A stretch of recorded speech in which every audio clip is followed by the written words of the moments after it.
Hello guys, এই ভিডিওতে click করেছেন মানে আপনি আপনার হাতের মাসুলটাকে বড় করতে চান। বন্ধুরা, সম্পূর্ণ ভিডিওটা দেখবেন। এই ভিডিও থেকে আমি 100% গ্যারান্টি দিতে পারি আপনি এই টিপসগুলো ফলো করলে খুব অল্প দিনের ভিতরে আপনি ভালো রেজাল্ট পাবেন। তো বন্ধুরা, আমরা সবাই চাই যে হাজারো লোকের ভিড়ে আপনাকে একটু আলাদা লাগুক। তো এই আলাদা যদি আপনাকে দেখাতে হয় তাহলে কিন্তু আপনার বাইসেপ ট্রাইসেপ দুটো মাসুলই বড় করতে হবে।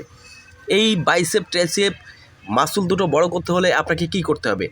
প্রথমত আমি মিস্টেকগুলো আপনাদের তুলে ধরি। আমরা যে মিস্টেকগুলো করি প্রতিদিন, আমরা যে ওয়ার্কআউটগুলো করি, এই ওয়ার্কআউটের ভিতরে আমাদের মিস্টেকগুলো আছে। যেমন প্রতিদিন বাইসেপের ওয়ার্কআউট করছেন, এই প্রতিদিন বাইসেপের ওয়ার্কআউট করা যাবে না। আপনি যদি প্রতিদিন বাইসেপের ওয়ার্কআউট করেন তাহলে কিন্তু আপনার এই হাতের যে ক্ষতগুলো আছে, আপনি যখন বাইসেপের ওয়ার্কআউটগুলো করছেন তখন কিন্তু আমাদের মাইক্রো লেভেল আকারে আমাদের মাসুলগুলো ড্যামেজ হচ্ছে, ক্ষত হচ্ছে। তো এই ক্ষত জায়গাতে রিপেয়ার করার জন্য আপনাকে সময় দিতে হবে 12 থেকে 36 ঘন্টা, মিনিমাম 36 ঘন্টা সময় দিতে হবে। তারপরে গিয়ে পরের দিন আপনাকে এক্সারসাইজ করতে হবে ট্রাইসেপ ওয়ার্কআউট। এই ট্রাইসেপ ওয়ার্কআউটগুলো করতে গেলে কোনো যন্ত্র লাগে না, আপনি একটা বেঞ্চের পরেও কিন্তু এইভাবে ওয়ার্কআউটগুলো সেরে নিতে পারেন। এই ট্রাইসেপের ওয়ার্কআউট করার ফলে আপনার যে শরীরের ভিতরে যে ট্রাইসেপ মাসুলের ভিতরে যে ক্ষতটা হবে, এই ক্ষতটাকে আবার পূরণ করার জন্য আপনাকে মিনিমাম 36 থেকে 48 ঘন্টা সময় দিতে হবে। তখনই কিন্তু আপনি হাতের মাসুলের ভালো রেজাল্ট পাবেন। আমরা যে ভুলগুলো করে থাকি, আমরা বাইসেপ ট্রাইসেপ সম্পূর্ণ একসাথে ট্রেন করি। এই একসাথে ট্রেন করার পরে পরের দিন গিয়ে আবার বাইসেপ ট্রাইসেপ ট্রেন করি। এই ট্রেন করার ফলে কিন্তু আমাদের মাসুলগুলো রিকভারি হওয়ার সময় পায় না। বন্ধুরা, আপনি আপনার শরীরটাকে প্রতিদিন এক্সারসাইজ করছেন, কিন্তু এই প্রতিদিন এক্সারসাইজ করা যাবে না। আপনাকে এই এক্সারসাইজের গ্যাপ দিতে হবে, একটা রুটিন তৈরি করতে হবে। দেখা গেল আপনি আজকে বাইসেপ করলেন, পরের দিন ট্রাইসেপ করলেন, তারপরের দিন চেস্ট করলেন, তারপরের দিন ফোর আর্মস করলেন।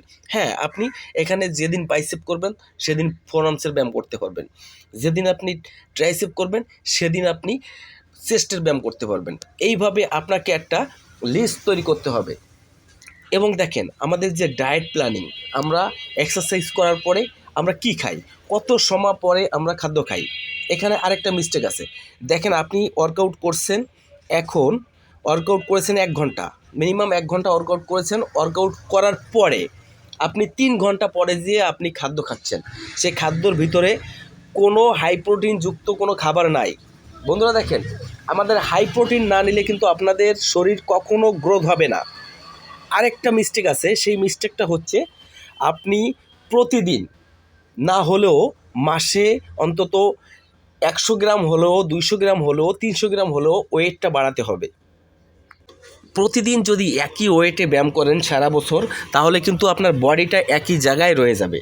আপনাকে মিনিমাম হলেও মাসে 1 থেকে 500 গ্রাম, 1 কেজি এরকম ওয়েট বাড়াতে হবে। যখন আপনি ওয়েটটা বাড়াবেন তখন কিন্তু ব্রেন থেকে একটা সিগন্যাল আসবে, আপনার শরীরের ভিতরে একটা সিগন্যাল আসবে যে আপনি ওয়েটটাকে বাড়িয়েছেন, আপনার মাসুলটাকেও বাড়াতে হবে। আপনি যদি কখনোই আপনার ব্রেনটাকে সিগন্যাল দিতে না পারেন তাহলে কিন্তু আপনার মাসুল গ্রোথ কখনো সম্ভব না। যত বড় বড় বডি বিল্ডার দেখছেন না কেন, সবাই কিন্তু এই ধরনের রুটিন ফলো করে। আর এই ধরনের রুটিন ফলো না করলে আপনি কোনো দিনও ভালো রেজাল্ট দেখতে পারবেন না। তো বন্ধুরা, আমার এই চ্যানেলে অনেক কমেন্ট করে যে ভাই, আমার শরীর দীর্ঘদিন একই জায়গায় রয়ে গেছে, আমার বডিটা বাড়ছে না, কেন বাড়ছে না?